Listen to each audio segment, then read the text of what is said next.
Hi guys, welcome to the 5-Minute History YouTube channel. Episode 2. The History of the World Water Speed Record.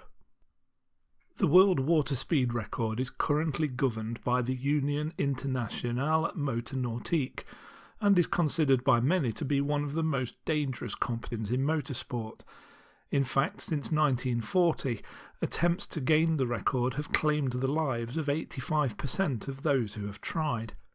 The record currently stands at 317 miles per hour, which was set in 1978 by Australian Ken Warby in the spirit of Australia.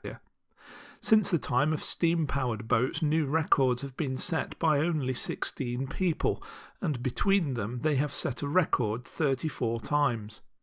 Advances in boat design led to increased speeds being achieved in the late 19th and early 20th centuries. During this period, men such as Nathaniel Herreshoff and Charles Algernon Parsons held the record, utilising craft that reached speeds of 26.2 and 39.1 miles per hour respectively. The last steam-powered record was set by Charles R. Flint, who was the founder of what would become in a boat he called Arrow, which achieved a speed of 45.06 miles per hour in 1903. As the next decade rolled around, gasoline became increasingly important in efforts to break the record and allowed for additional speed to be achieved. It is at this point that Alexander Graham Bell, who achieved fame for inventing the telephone, began working with his Canadian business partner and aviation pioneer Frederick W. Baldwin, who was also known as Casey, to build the fastest boat in the world. They succeeded in 1919 when their HD4 hydrofoil craft achieved a speed of 70.86 miles per hour on the Brad Orr Lake in Nova Scotia, with Casey Baldwin at the helm. During the 1920s, increasing attempts were being made on the record and American-powered boats became dominant in the sport. It was during this period Wood began to rise to prominence with his Miss America boats, which were capable of reaching speeds in excess of 100 miles per hour. This increased competition brought with it increased popularity, with several people vying for the unofficial world record at the same time. The record was eventually made official and was ratified in 1928, with rules as to the exact conditions that must be achieved to compete for the record being laid out in 1930. It was during this period that the first high-profile death in the competition occurred, as British competitor Henry Seagrave lost his life in an attempt to improve the record he had just set at 98.8 miles per hour in his Miss England 2 racer. A repaired Miss England 2 was subsequently used by Kay Don to set a new mark of over 110 miles per hour on Lake Garda in 1931. However, Garwood was never far away from the record and reclaimed it with an average speed of 111.712 miles per hour in Miss America 9 the following year.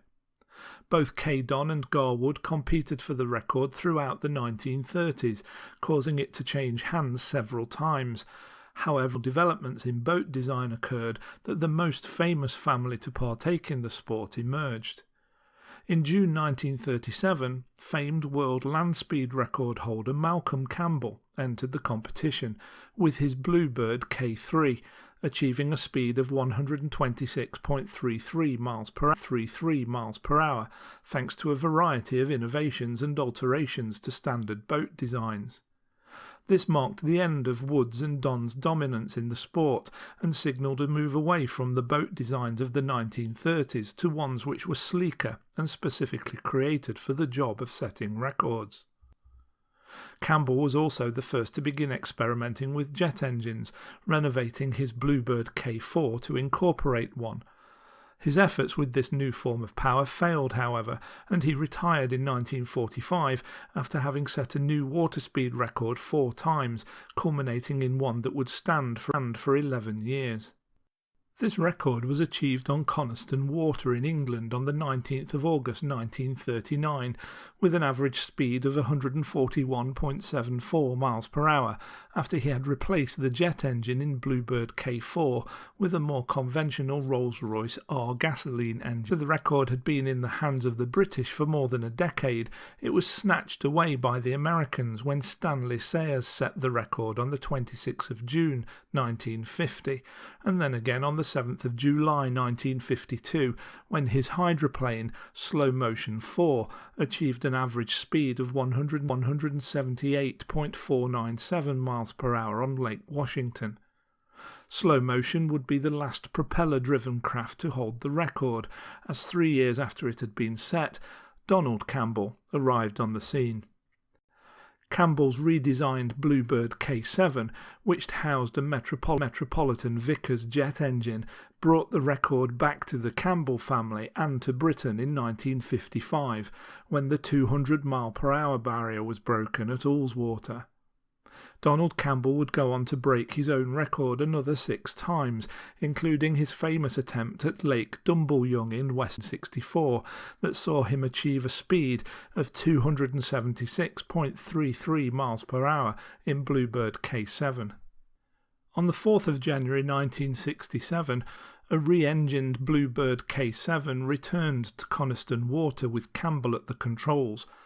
On his first run, he achieved 315 miles per hour, but on the return run, he lost control of Bluebird at a speed of approximately 318 miles per hour.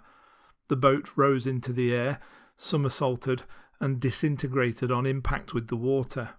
Campbell was killed instantly, and although a number of attempts were made, his body was not recovered until May 2001.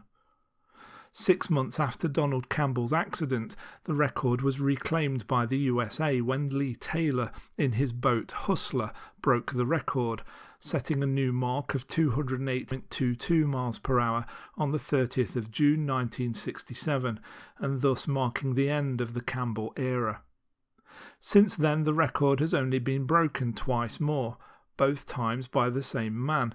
That man is Australia's Ken Warby, and he is the current holder of the record, which was set by his Spirit of Australia when it reached 317.59 miles per hour at the Blowering Reservoir on the 8th of October 1978. It seems that the world water speed record no longer appeals in the way that it did before Donald Campbell's death. Several projects have stated an aim to break Warby's record, but none, as yet, have come to fruition. I hope you enjoyed that episode of 5 Minute History. If you did, please hit the thumbs up, and don't forget to subscribe for plenty more.